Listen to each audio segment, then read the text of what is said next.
Hi, my name is Steve Mintline, and I'm a candidate for the Flint City Charter Revision Commission.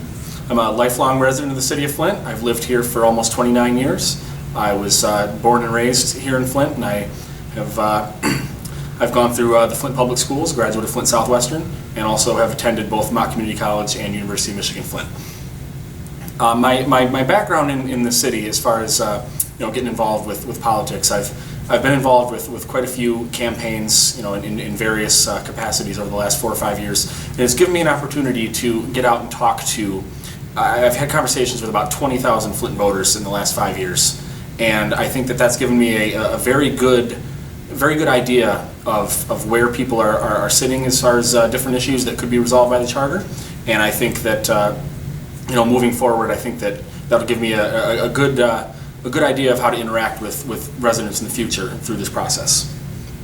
I do have a few ideas in particular for the charter, mainly maintaining the strong mayor form of government.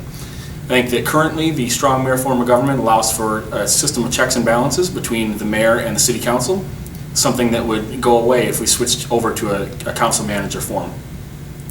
Under a council manager form of government, I think that we would end up with some of the issues that we're having right now under our emergency manager, where we have an unelected head of the city who is making decisions on everyone's behalf, which we still would have a little bit of oversight with the city manager being chosen by the council, but that city manager could be chosen by only a fraction of the council, and a large portion of the city could end up having somebody making decisions on their behalf with their tax dollars that they did not vote for.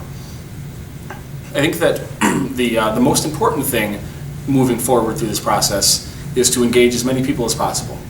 We're electing 9 members of the Charter Commission, but ultimately it's not the 9 of us that are going to be writing this charter, it's the 100,000 residents of the city of Flint. So we need to start off in much the same way that the master planning process did. Start from the very grassroots level, engage people at the block club level, at community events, community forums, ward by ward meetings, which is incredibly important because we have quite a few wards in the city that are not represented on the ballot and won't be represented on this commission. So we need to make sure that we get into some of these areas that are underrepresented on the commission to ensure that these residents know that they are part of the process and that we know they're there and that we're ready to hear them. Ultimately, we need to get everybody at the table. We need to hear from as many voices as possible and come together with a composite document that is, like I said, written by the people of the city of Flint and not by the 9 commissioners. Because there's really no sense in wasting everybody's time by sitting in a room together, the 9 of us, writing a document that is not supported by the residents.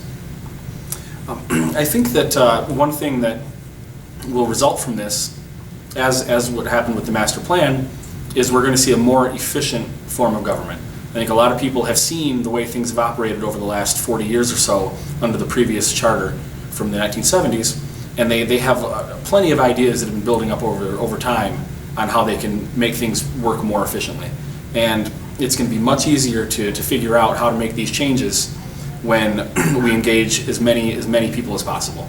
So I can't emphasize that enough, that I might have my own ideas for what's happening, but I'm just here to collect information from everyone and help put it together into a document.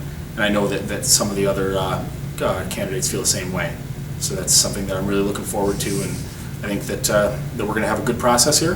I think that we're going to have a lot of good ideas come through. I think that ultimately, like the master plan, it could end up being something that we spend a year on, just getting out and talking to people in the community, talking to people out on their doors, talking to people at neighborhood meetings, at block clubs, at churches, just trying to get as many voices engaged in the process as possible. All right. Thank you.